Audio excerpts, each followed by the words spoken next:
तर या ठिकाणी आपल्याला क्वेश्चन नंबर 57 सॉल्व करायचा आहे आणि क्वेश्चन नंबर 57 दिलेला आहे. A disc of radius r and thickness r divided by 6 has moment of inertia I about an axis passing through its centre and perpendicular to its plane. तर moment of inertia डिस्कचा आहे आणि त्याचं सगळं दिलेलं आहे, r त्याची thickness किती ते सगळं ठीक आहे. And disc is melted and recast into solid sphere.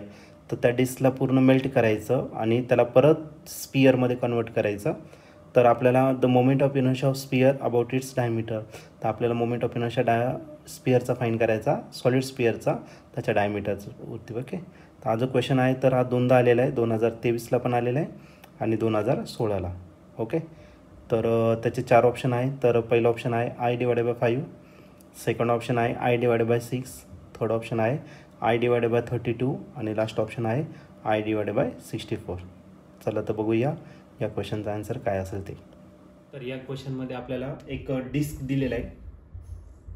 Okay, हा डिस्क आहे.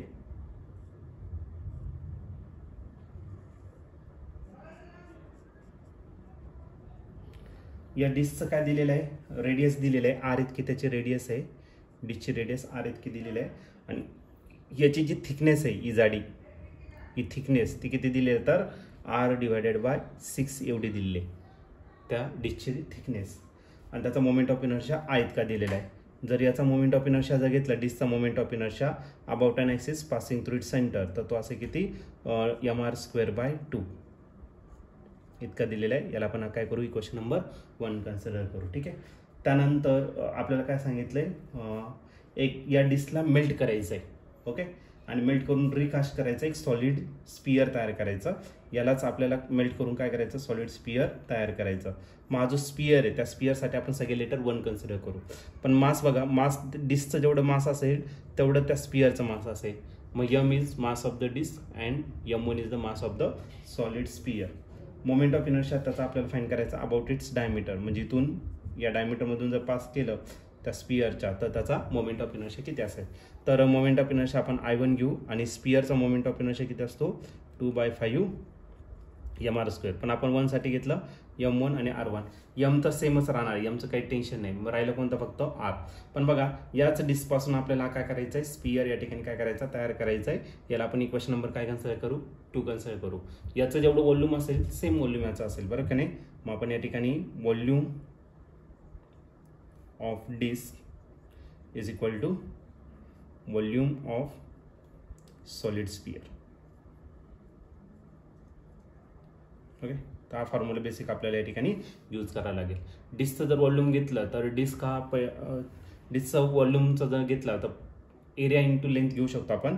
आणि याचा एरिया जो आहे तो किती असेल तर πr² आणि लेंथ जी असणार ती किती असणार, त्याची थिकनेस.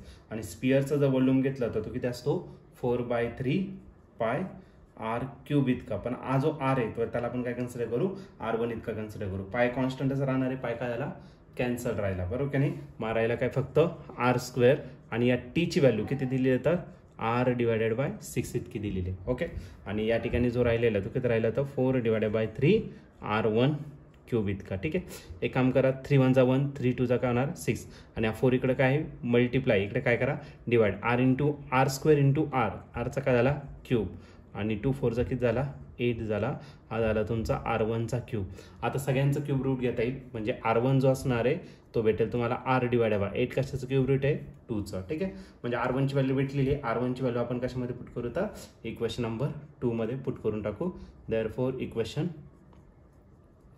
2 बिकम्स. ओके, काय भेटेल इक्वेशन 2 तर I1 as it is put करा, 2 डिवायडेड बाय 5 तोही ॲज इट इज करा.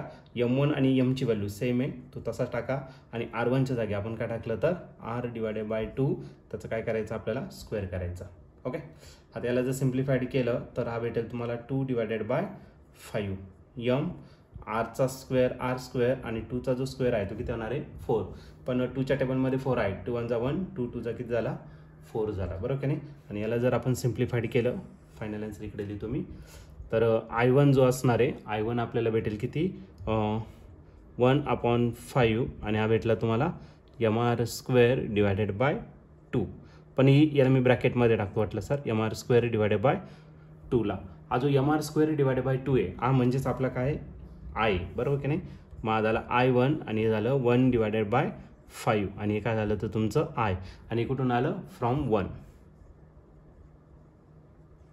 फ्रॉम इक्वेशन 1 वरून आपण या ठिकाणी लिहू शकतो. मग याला जर सिम्प्लिफाईड केलं तर I1 इज इक्वल टू काय भेटेल तर आपल्याला I/5 हा झाला तुमचा मोमेंट ऑफ इनर्शिया.